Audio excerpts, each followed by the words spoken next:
Basically ہم یوگا پہ بات کر رہے تھے، تو میں بتا رہی تھی کہ میں نے کیونکہ لائف اسٹائل میڈیسن پڑھی ہے نا، تو اس میں بھی نا ظاہر ہے وہ انگریزوں کا وہ لکھا ہوا کریکولم ہے، اس میں وہ یوگا کو بہت کہتے ہیں اسٹریس مینجمنٹ کے لیے یوگا کریں.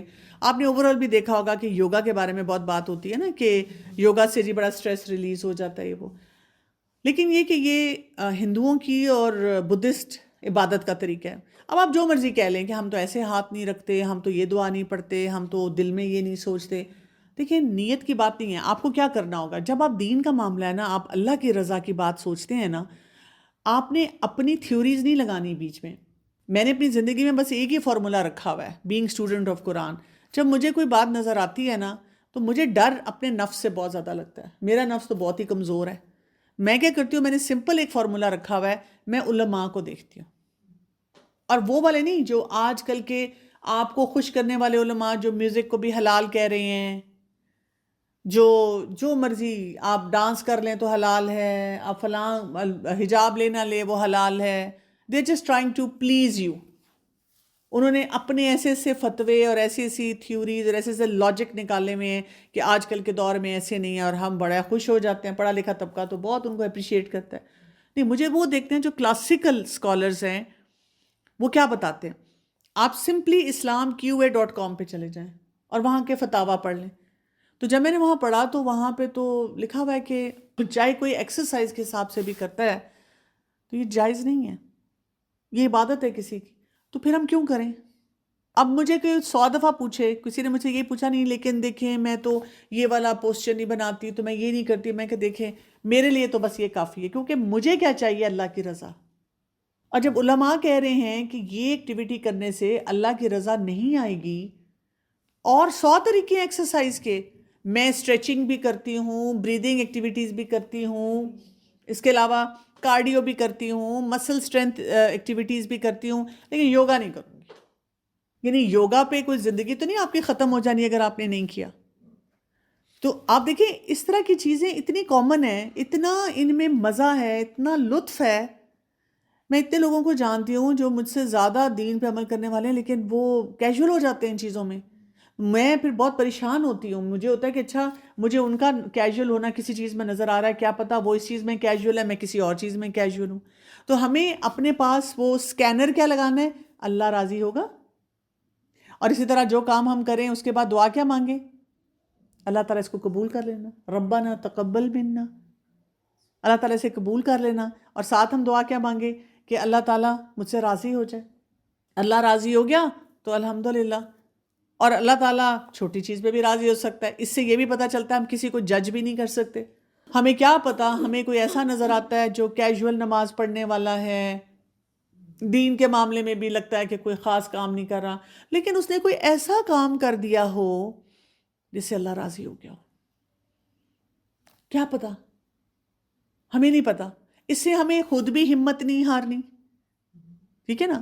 تو مجھے جب کوئی کئی دفعہ کہ اچھا آپ نے اس کی مدد کی، اس کی میں کہتی ہوں سنیں اپنے اعمال تو پتہ نہیں کیسے ہیں، کیا پتہ کسی کی دعا لگ جائے، اللہ کسی کی دعا سے راضی ہو جائے. کوئی بڑا دکھی تھا، ہم نے اس کی مدد کسی بھی طرح کر دی. اب دیکھیں کئی دفعہ ہم کسی رشتہ دار کی یا جاننے والے کی فائنینشیل ہیلپ کر دیتے ہیں، کئی دفعہ ہم اس کو مشورہ دیتے ہیں تو وہ کہتا ہے، ہمیں خود بھول جاتا ہے. ہم سب کے ساتھ ہوا ہے نا ایسے.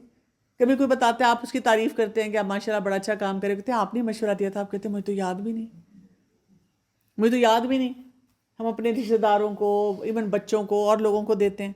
تو اللہ کی رضا کیا ہے، بہت بڑی چیز ہے، اور ان کا مقابلہ نہیں کیا جا سکتا. اور اپوزٹ کیا ہوگا، اگر ہم اللہ کی رضا والے کام نہیں کرتے تو اللہ کی ناراضگی آئے گی. وہاں پہ غفور الرحیم نہیں ہے، رحمان الرحیم نہیں ہے، چھوڑے گا نہیں. اللہ ناراض ہوتا ہے. جو لوگوں نے ایک اپنے دماغ میں ایک پکچر بنائی ہوئی ہے نا کہ اللہ ناراض نہیں ہوتا، آپ ان سے پوچھیں کہ مجھے ریفرنس دیں، قرآن سے ریفرنس دیں. پورے یہ نہیں کہ صرف کوئی آیت ایسی دیکھیں کہ اللہ نے کہا ہے کہ میں سارے گناہ معاف کر دوں گا. نہیں، آپ کہیں کہ یہ والی آیات بھی موجود ہیں، بیلنس کے ساتھ قرآن کو پڑھیں نا. واہ جہنم، اور ٹھکانہ اس کا جہنم ہے. جب اللہ کی ناراضگی آئے گی تو اس سے کیا ہوگا، اللہ تعالیٰ اس کو جہنم میں بھیجے گا. اس نے جانا ہی جہنم میں، اس نے اپنے لیے پاتھ ڈیسائیڈ کر لیا ہے. 2 راستے نظر آ رہے ہیں، وَبِئْسَ الْمَصِيرُ، اور کتنی بری ہے لوٹنے کی جگہ. اس انسان نے سوچا ہی نہیں کہ وہ کیسے فیصلے کر رہا ہے. اس انسان نے اپنے لیے جو ہے غلط راستہ جو ہے وہ چوز کر لیا. کتنی ایک آپ دیکھیں ٹریجڈی کی بات ہے نا کہ آپ نے اپنے لیے سوچا ہی نہیں کہ میں کیا کر رہا ہوں، مجھے کس طرح سے زندگی گزارنی ہے. تو اللہ تعالیٰ ہمیں اس چیز سے بچا کے رکھے کہ ہم اس قسم کا کوئی بھی فیصلہ نہ کریں اور ہم اس بات کو فار گرانٹیڈ نہ لیں. آیت نمبر 163، ہم دراجاتم عند اللہ، وہ مختلف درجوں میں ہیں اللہ کے نزدیک. واللہ بصیر بما یعملون، اور اللہ خوب دیکھنے والا ہے اس کو جو وہ عمل کرتے ہیں. تو دونوں کے مختلف درجے ہوں گے. اللہ تعالیٰ بتاتے ہیں کہ بھی یہ دو رویے ہیں تو یہ دو رویوں کا آؤٹ کم رزلٹ بھی ڈفرینٹ ہے. دنیا میں بھی یہی ہے، اپوزٹ جو بیہیویئرز ہیں ان کا رزلٹ ڈفرینٹ ہے. چاہے آپ میڈیکلی دیکھ لیں، سائیکولوجیکلی دیکھ لیں، ایجوکیشن میں دیکھ لیں، ایکیڈیمکلی دیکھ لیں. آپ کو پتہ ہے کہ یہ اس پہ ریسرچ ہے کافی کہ جو لوگ لاسٹ منٹ پہ کام کرتے ہیں، اور ٹھیک ہے جی جیسے اسٹوڈنٹ ہے نا، ایک وہ سارا سال نہیں پڑھتا، امتحان سے پہلے 2 ہفتے پڑھ لیتا ہے، راتوں کو جاگ کے پڑھ لیتا ہے، کافی انرجی ڈرنکس پی پی کے پڑھ لیتا ہے، نمبر وہ لے لیتا ہے. لیکن آگے جا کے جب انہوں نے اس شخص کی زندگی، ایسے افراد کی زندگیوں کو 10 سال 15 سال 20 سال دیکھا تو انہیں دیکھا کہ جو لوگ شارٹ کٹ طریقے سے آگے جاتے ہیں نا، وہ مڈل مینجمنٹ سے اوپر نہیں ہوتے، ان میں لیڈرشپ کوالٹیز نہیں ہوتی.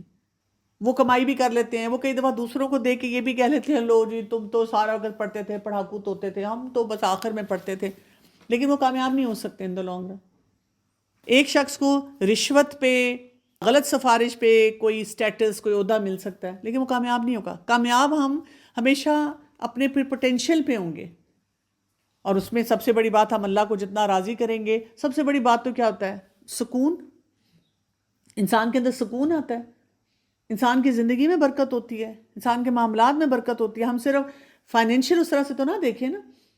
کئی لوگ دیکھیں نا جو فائنینشلی اتنے اسٹرانگ ہو جاتے ہیں، غلط کام کرتے رہتے ہیں، پھر بھی دنیا میں لگتا ہے یاشیوں سے رہ رہے ہیں، لیکن آپ دیکھیں وہ کتنی دوائیاں کھا کے سوتے ہیں، اور ان کی زندگی کے کیسے بڑے بڑے چیلنجز ہیں. ایک صاحب ایمان جو ہے اس کی زندگی میں جو چیلنج ہوتے ہیں اس میں سکون کا ایلیمنٹ بہت زیادہ ہوتا ہے، اللہ کے ساتھ وہ توکل اور اللہ کے ساتھ ایک لگاؤ بہت زیادہ ہوتا ہے. پھر ایک امپورٹنٹ میسج آ رہا ہے آیت نمبر 164 میں، لقد من اللہ علی المؤمنین، البتہ تحقیق احسان کیا اللہ نے مومنوں پہ. من اللہ، احسان. ہم جیسے لوگوں پہ احسان کرتے ہیں تو اللہ تعالیٰ کا مومنوں پہ کیا احسان ہے؟ وہ احسان ہے جو زیادہ تر لوگوں کو پسند ہی نہیں آتا، اس کی طرف آنا ہی نہیں چاہتے. کیا ہے وہ احسان؟ اذ بعث فیہم رسول من انفسہم، جب اس نے بھیجا انہی میں سے ایک رسول ان کے نفسوں میں سے. یعنی اللہ تعالیٰ نے جو رسول اللہ صلی اللہ علیہ وسلم کو مبعوث کیا، یہ اللہ تعالیٰ کا بہت بڑا احسان ہے ہم پہ. ہم میلاد کر لیتے ہیں، اب تو happy birthday to prophet صلی اللہ علیہ وسلم بھی بولا جاتا ہے. استغفر اللہ. برتھ ڈیز منا رہے ہیں اور نعتیں پڑھ پڑھ کے پاگل ہو رہے ہیں اور ہاتھوں کو چوم رہے ہیں، سینے سے لگا رہے ہیں، لیکن سنتوں کو فالو نہیں کر رہے. سو اللہ تعالیٰ نے جو رسول کو بھیجا، اور ہمارے نفسوں میں سے، یعنی اسی ماحول میں سے، اسی معاشرے میں سے. یہ نہیں تھا کہ وہ کوئی اسپیس شپ میں لینڈ کیے، کہ ان کو یہاں کے انوائرمنٹ کا نہیں پتہ تھا، اسی ماحول میں، اسی معاشرے میں رہتے ہوئے. اور یہاں پر رسول اللہ صلی اللہ علیہ وسلم کا رول بتایا جا رہا ہے، اور یہ وہی رول ہے کیونکہ رسول اللہ صلی اللہ علیہ وسلم خاتم النبیین کے بعد کوئی پروفٹ نہیں آنا. اب یہی رول ہمارے پاس آ گیا، اس لیے اس رول کو ہم نے بہت اچھی طرح سے سمجھنا ہے. اس میں کیا ہے؟ یتلو علیہم آیاتہ، وہ تلاوت کرتا ہے ان پر آیات کی. پہلا رول، پہلا امپورٹنٹ رول جو ہے بتایا گیا ہے وہ کیا ہے؟ وہ تلاوت کا ہے. اب آپ دیکھیں کہ اس میں بھی ہمارے پاس اب بہت سے چیلنجز آ گئے ہیں، کیونکہ بہت ہمیں ایسے لوگ نظر آتے ہیں، افراد نظر آتے ہیں جو کہتے ہیں کہ خالی قرآن کو اس طرح پڑھنے کا کوئی فائدہ نہیں. اور انہوں نے کیا کیا؟ تلاوت کو چھوڑ دیا اور ترجمہ پڑھنا شروع کر دیا. اور جب آپ صرف ترجمہ پڑھتے ہیں تو پھر آپ اس کی جو مرضی انٹرپریٹیشن کر لیں. قرآن اللہ تعالیٰ کا کلام ہے، اور قرآن کو اسی طرح پڑھنا جو ہے اس کے اپنے فوائد ہیں، اس سے دل نرم ہوتا ہے. اسی لیے جب تلاوت ہم سنتے ہیں تو دل کی کیفیت اور طرح سے چینج ہو جاتی ہے، فرق ہو جاتی ہے. تو یتلو علیہم آیاتہ، وہ تلاوت کرتا ہے ان پر آیات کی. تو یہ پہلا رول ہے ہمارا، یہ تلاوت ہماری زندگی میں شامل ہونی چاہیے. آپ اپنا کوئی ایک ٹائم فکس کر لیں جس میں آپ نے تلاوت کرنی ہے. بیسٹ ہوتا ہے کہ آپ فجر کے ٹائم پہ کریں، پھر نمازوں میں تلاوت کریں، زیادہ بڑھائیں اس کو. پھر اور کوئی دن کا وقت آپ رکھ سکتے ہیں جس میں آپ تلاوت کریں. تو آپ کو اپنی اس کے مطابق پتہ ہوتا ہے کہ یہ ٹائم میرا ہے جس میں نے تلاوت کرنی ہے. تو مجھے ہوتا ہے کہ جیسے دن میں میں چاہتی ہوں تلاوت کروں، اب وہ اتنے کام ہوتے، اچھا ابھی یہ کر لوں، اچھا اب یہ کر لوں. تو میں نے کیا کیا کہ وہ اپنی سیٹ پہ ہی نا گاڑی میں قرآن پاک رکھا ہوا ہے. تو جب میں کلینک سے نکلتی ہوں نا گھر جانے کے لیے، جیسے ہی بیٹھتی ہوں نا قرآن پاک سامنے رکھا ہے، تو میں نے اپنے آپ کو بتایا ہے کہ کوئی میسج نہیں چیک کرنا، کوئی کام نہیں کرنا، انلیس کوئی فون آ جائے وہ اور بات ہے. تو سب سے پہلے نا چاہے 1 رکوع 2 رکوع پڑھوں، وہ میں نے قرآن کے پڑھنے ہیں.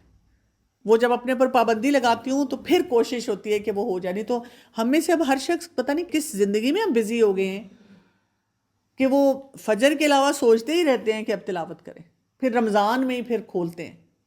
تو کوئی نہ کوئی آپ کو پابندی لگانی چاہیے اپنے اوپر کہ میں نے یتلو علیہم آیاتی ہی. نوافل میں قرآن جی نوافل میں پڑھیں، جتنا بھی اپنے آپ کو پابند بنائیں، کیونکہ اللہ کا احسان ہے. رسول اللہ صلی اللہ علیہ وسلم آئے ہیں اور یہاں پہ احسان کے ساتھ رول بتایا جا رہا ہے، تو اس رول کو اب ہم نے آگے کیری کرنا ہے.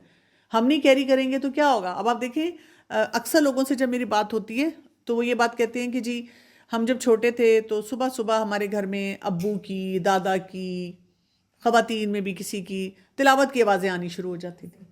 کوئی نہ کوئی تلاوت کر رہا ہوتا تھا تو ہماری آنکھ کھل جاتی تھی. اب ہم 12-1 بجے تک تو سوئے رہتے ہیں، اور اگر کوئی تلاوت کرتا بھی ہے تو خاموشی سے کرتا ہے کہ کوئی ڈسٹرب نہ ہو. ہم نے پورا وہ طریقہ بدل دیا نا، اسی لیے پھر ہمارے بچے بھی جو ہیں وہ زبردستی قاری صاحب سے یا آن لائن، اب تو ٹیچر سے پڑھتے ہیں. اب تو ہم گھر سے باہر بھی نہیں لے کے جاتے انہیں، ہم کہتے ہیں بس آن لائن پڑھ لو. آن لائن میں کیا افیلیشن بچے کی ہوگی ٹیچر کے ساتھ، انلیس آپ کسی ایسی جگہ رہتے ہیں جہاں واقعی آپ کو ٹیچر نہیں مل رہا. لیکن دیکھیں پہلے زمانے میں بلکہ کم اسباب ایسے ہوتے تھے لیکن لوگ ایفرٹ کرتے تھے. اب وہ آن لائن کی وجہ سے بس ہم نے خانہ پوری کر لی ہے کہ جی ٹھیک ہے جی بچہ پڑھ رہا ہے. ٹیچر نظر ہی نہیں آ رہا، بچے سیریس ہو کے بیٹھ بھی رہے. نہیں بیٹھتے. ہاں جی. جتنے بھی آن لائن فورم پہ لیڈیز پڑھاتی ہیں، وہ جب بھی میں کوئی ٹریننگ کرتی ہوں مجھ سے لگاتار یہی پوچھتی ہیں ہم انہیں بٹھائیں کیسے، انہیں سیریس کیسے کریں، ماؤں کو کیسے سمجھائیں اتنی دور سے. تو میں ان کو کہتی ہوں کہ دیکھیں میں اس چیز کو درست نہیں اتنا سمجھتی، میں سمجھتی ہوں کہ سامنے بیٹھ کے اسٹوڈنٹ پڑھے، اور ہر جگہ پہ کوئی نہ کوئی ٹیچر آپ کو مل جاتا ہے. You have to make that effort. پھر دوسری بات کیا یہاں پہ ہمیں پتہ چل رہی ہے، وہ یزکیہم، اور وہ پاک کرتا ہے انہیں. تزکیہ کیا ہوتا ہے؟ تزکیہ یہ ہوتا ہے جیسے ایک گارڈن ہوتا ہے نا، اور ایک گارڈن میں آپ دیکھیں جب مالی آتا ہے تو وہ ڈیلی ایک کام نہیں کرتا. کسی دن پانی لگاتا ہے، کسی دن کھاد ہے، کسی دن جڑی بوٹیاں نکالتا ہے، کسی دن کوئی ہیج کو کاٹتا ہے، کسی دن لان کو دیکھتا ہے، کسی دن وہ پھول بیج لگاتا ہے، کبھی کچھ کبھی کچھ، کبھی وہ موسمی اثرات سے بچاتا ہے. یعنی وہ جو ڈیلی آتا ہے تو وہ اس کے مطابق دیکھتا ہے کہ آج کیا کام کرنا ہے، اور وہ الٹیمیٹلی کیا ہوتا ہے کہ وہ ایک خوبصورت گارڈن لگتا ہے. تو تزکیہ یہی ہے کہ ڈیلی ہمارے پاس ایک نہ ایک چیز ایریا ہوتا ہے جس میں ہم نے اپنے آپ کو ٹھیک کرنا ہوتا ہے. تو رسول اللہ صلی اللہ علیہ وسلم کا رول صرف یہی نہیں تھا کہ انٹلیکچوئل لیول پہ اللہ کا کلام ہم تک پہنچائیں، سائنٹیفک اس کی کوئی نہ کوئی پیرامیٹرز ہمیں بتائیں، ہم لنگوسٹکلی اس کو بہت اٹھا کے واہ واہ تعریفیں کرتے ہوئے پڑھیں. تزکیہ قرآن آیا ہے وہ یزکیہم، اللہ کا کلام. یعنی اصل رول جو پروفٹ کا تھا، ایک تو تلاوت تاکہ ہمارا دل نرم ہو، ہم اللہ کے کلام کو ویسے سمجھیں جیسے اللہ تعالیٰ نے نازل فرمایا ہے. پھر دوسرا تزکیہ، اپنے آپ کی کاٹ چھانٹ کریں، کہاں ہم سے یہ ہو رہا ہے، وہ ہو رہا ہے، یہ غلطی، اس چیز کو ٹھیک کرنا، یہاں پہ اپنے آپ کو ڈسپلن کرنا. دیٹ مین ڈیلی کچھ نہ کچھ. مالی بھی ڈیلی کرتا ہے. تو ہم جو یہ سمجھتے ہیں کہ میں بس ایک دفعہ میں نے سیکھ لیا تو اب کوئی مسئلہ نہیں ہونا چاہیے. اچھا اپنے بارے میں تو پھر بھی ہم تھوڑی سی اسپیس دیتے ہیں، ہم لوگوں کے بارے میں کہتے ہیں. مثلا کسی گیدرنگ میں بیٹھیں گے نا تو باتیں کرتے کرتے پتہ کیا کہتے ہیں، ہائی اللہ فلاں نے قرآن پڑھا ہوا ہے، وہ جی فلاں قرآن درس پہ جاتی ہیں، پھر بھی انہوں نے یہ کام کیا. اوبویسلی انسان ہے، ڈیلی تزکیے کی ضرورت ہے، ڈیلی تزکیہ ہے. کچھ نہ کچھ ہم اپنی زندگی میں دیکھیں، کبھی دعائیں بڑی اچھی ہو رہی ہوتی ہے، دعائیں اچھی ہوتے ہوتے کسی سے لڑائی شروع ہو جاتی ہے، ہم کہتے ہیں ہائے ہائے اب یہاں تعلقات خراب ہو گئے. اچھا اس کو ٹھیک کرنے کی کوشش کرتے ہیں تو پھر کیا ہوتا ہے، پھر یاد آتا ہے نمازیں، اس میں خشوع نہیں ہو رہا آج کل. اچھا نماز ٹھیک کرتے ہیں تو یاد آتا ہے تو تلاوت، کچھ نہ کچھ چل رہا ہے، کبھی ریچولز، کبھی حقوق اللہ، کبھی حقوق العباد، کوئی نہ کوئی ہمارا وہ چل رہا ہوتا ہے چیلنج. تو آپ بس ڈیلی یہ سوچا کریں میں نے وہ مالی کی طرح نا اپنے آپ کو چیک آؤٹ کرنا ہے آج کس ایریے پہ کام کرنے کی ضرورت ہے. اور یہ کام کیسے ہوگا؟ اگلے 2 رول جو بتاتی ہے کہ وَيُعَلِّمُهُمُ الْكِتَابَ وَالْحِكْمَةَ، اور وہ سکھاتا ہے انہیں کتاب اور حکمت. الکتاب، الحکمہ. کوئی بھی کتاب نہیں ہے کہ آپ کے میں بک ریڈر ہوں، فکشن پڑھ لوں، اس سے سیکھ لوں. نہیں، الکتاب قرآن. تزکیے کے لیے جو علم حاصل کرنا ہے وہ قرآن کا ہے. آپ قرآن پڑھیں گے تو پھر آپ کو پتہ چلے گا. اور سنت کو کیا کہا گیا؟ الحکمہ. یہ ایسا وزڈم نہیں ہے جو آپ نے فلسفی میں سیکھا، سائیکالوجی میں سیکھا، میڈیسن میں سیکھا، اینتھروپولوجی میں سیکھا، جتنی بھی سوشل سائنسز ہیں اس کے ذریعے سیکھا. والحکمہ، یہ رسول اللہ صلی اللہ علیہ وآلہ وسلم کی طرف سے ملا ہوا وزڈم ہے. آپ صلی اللہ علیہ وسلم کی پوری زندگی ہے، آپ صلی اللہ علیہ وسلم کے اقوال ہیں، آپ صلی اللہ علیہ وسلم کے افعال ہیں، وہ سارے معاملات ہیں جہاں سے ہم نے سیکھنا ہے. سو دیٹ مین اس پورے پیکج کو ہمیں اپنی زندگی میں شامل کرنا پڑے گا. تلاوت بھی ہونی چاہیے، تزکیہ بھی ہونا چاہیے، اور اس کے لیے ہمیں کتاب اور حکمت کو سیکھنا پڑے گا. الکتاب، جب ہم قرآن پڑھتے ہیں تو ہمیں اللہ تعالیٰ کی معرفت ملتی ہے. بیسیکلی اللہ تعالیٰ ہے کون، اس کو دیکھ ہی نہیں سکتے ہم. اللہ تعالیٰ کی معرفت آئے گی تو پھر ہم اگلے سٹیپ پہ جاتے ہیں. اچھا، اللہ تعالیٰ کی معرفت آ گئی، بیسک سمجھ آ رہا ہے، یہ کرنا ہے، یہ کرنا ہے، یہ کرنا ہے، کرنا کیسے ہے. اب وہاں پہ ہم رسول اللہ صلی اللہ علیہ وسلم کی زندگی کو دیکھیں گے، اور اس کو حکمہ کہا گیا. وزڈم کیا مطلب ہے اس کا؟ جو قرآن کے احکامات ہیں یا قرآن میں جو بتا دیا گیا وہ کافی حد تک بلیک اینڈ وائٹ ہے. یہ کرو گے تو جنت، یہ کرو گے جہنم. نماز پڑھنی ہے، زکوٰۃ دینا ہے، خیانت نہیں کرنی، جھوٹ نہیں بولنا، سچا رہنا ہے، سنت کے مطابق رسول اللہ صلی اللہ علیہ وسلم سے محبت کرنی ہے، اتباع کرنی ہے، اطاعت کرنی ہے. اب دیکھیں ڈائریکٹ ہمیں بہت کلیئر کٹ بتایا جا رہا ہے. یعنی ایسے پیغامات نہیں ہیں جن میں ہم بیٹھ کے کہیں یہ پتہ نہیں کرنا ہے کہ نہیں کرنا، کہ کیسے ہوگا، کمپلیکیٹڈ ہے. نہیں. اچھا، اب کیا ہے؟ اب حکمہ کیا ہے؟ حکمت یہ ہے، سنت میں ہمیں اب طریقے پتہ چلتے ہیں کہ اس کی اپلیکیشن کیسے ہوگی، اسی لیے اس کو حکمہ کہا گیا. وزڈم. آپ دیکھیں گے جب جو لوگ صرف قرآن بھی پڑھتے ہیں نا، ان کے اندر بھی شدت اور سختی آ جاتی ہے. لیکن جب قرآن کے ساتھ ہم حدیث پڑھتے ہیں تو ہمیں طریقے سمجھ آتے ہیں اور ہمیں فلیکسیبلٹی بھی نظر آتی ہے. ایک حدیث یہ بتا رہی ہے. اب عام انسان جس نے کسی استاد کے ساتھ نہ پڑھا ہو نا، تو وہ ایک حدیث پڑھتا ہے، اس پہ پریشان، دوسری حدیث پڑھتا ہے، وہ اس کے اپوزٹ بیہیویئر دے رہی ہے. کتاب الطہارہ پڑھے نا، اس میں آتا ہے کہ بتایا گیا کہ جب آپ نے یورین پاس کرنا ہے تو بیٹھ کے، کھڑے ہو کے نہیں کرنا. لیکن حدیث ملتی ہے جس میں رسول اللہ صلی اللہ علیہ وسلم نے کھڑے ہو کے بھی کیا. اب انسان پریشان ہوتا ہے کہ یہ کیا وجہ تھی. لیکن جب آپ کسی استاد کے ساتھ پڑھیں گے تو وہ پھر پوری حدیث کا انالیسس کر کے آپ کو کیا بتائیں گے، وہاں پہ گند تھا، کوڑا تھا، جگہ ایسی تھی، وہاں پہ بیٹھنا مناسب نہیں تھا. یہ حکمت ہوتی ہے.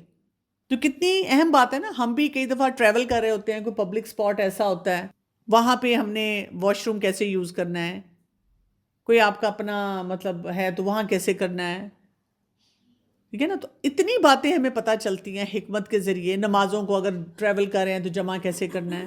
اچھا، رشتہ داریاں، صلہ رحمی جب آپ نے کرنی ہے تو وہ رشتہ دار جو آپ کا بہت خیال رکھتے ہیں ان کے ساتھ کیسے صلہ رحمی ہوگی. کیونکہ کئی دفعہ جو ہمارے ساتھ جن کا تعلق بہت اچھا ہے نا، وہ بھی ہمیں مس یوز کر لیتے ہیں، کیونکہ ہم محبت میں مارے جاتے ہیں. ہم اپنے کام چھوڑ کے ان کے کام کرتے رہتے ہیں. وہاں پہ بھی لائن کیسے ڈرا کرنی ہے وہ بھی سکھایا گیا. اور آپ دیکھیں نا، رسول اللہ صلی اللہ علیہ وسلم اپنے پیاروں کے ساتھ بھی نماز کے معاملے میں تو کمپرومائز نہیں کرتے تھے. کوئی ضروری کام تھا وہ تو نہیں کرتے تھے. اسی طرح جو آپ نے کہیں کسی کے ساتھ آنا جانا ہے وہ بھی معاملات درست رکھتے تھے. کرا ڈال کے اپنی جو بیوی تھی ان کے پاس جایا کرتے تھے، باریاں سے ہی پراپر دی ہوئی تھی، اس کے مطابق معاملات کرتے تھے. اور اسی طرح صلہ رحمی میں جو ایسے رشتہ دار یا جاننے والے ہیں جو ہمیں نقصان دینے والے ہیں، حکمت ہمیں یہ بھی بتاتی ہے ان کے ساتھ کیسے ڈیل کرنا ہے. صلہ رحمی تو کرنی ہے، لیکن اب ان سے ریلیشن شپ کتنا ہوگا، یہ نا. اب جھوٹ ہم نہیں بول سکتے. ہمیں یہ پتہ چل گیا قرآن میں کہ جھوٹ نہیں بولنا، یہ تو کبیرہ گناہ ہے. اب ہم اتنی جگہوں پہ سٹک ہو جاتے ہیں کہ سمجھ نہیں آتی یہاں کیا بولیں. اب مجھے کسی نے ایک دفعہ ابھی پچھلے دنوں کہا کہ میں ان کو کہہ دیتی ہوں کہ مطلب میں آپ کو نہیں ملی یا میں نے یہ نہیں کیا، میں کہہ نہیں یہ تو جھوٹ ہو جائے گا نا. آپ اس کے بجائے ایک گول مول جملہ بولتے ہیں حکمت کے مطابق. آپ کہیں کہ میں اپنی ایک دوست کو ملی تھی، تو ہماری دوستی ہے نا، وہ غلط بات بھی نہیں ہوگی. یا یہ کہ میں کسی کام سے جا رہی ہوں، وہ ذرا ضروری کام ہے، مجھے کسی سے ملاقات کرنی ہے، ٹھیک ہے نا. تو اگر وہ کہے کہ بھی کون ہے، تو آپ ٹاپک چینج کر دیں، آپ اور بات شروع کر دیں.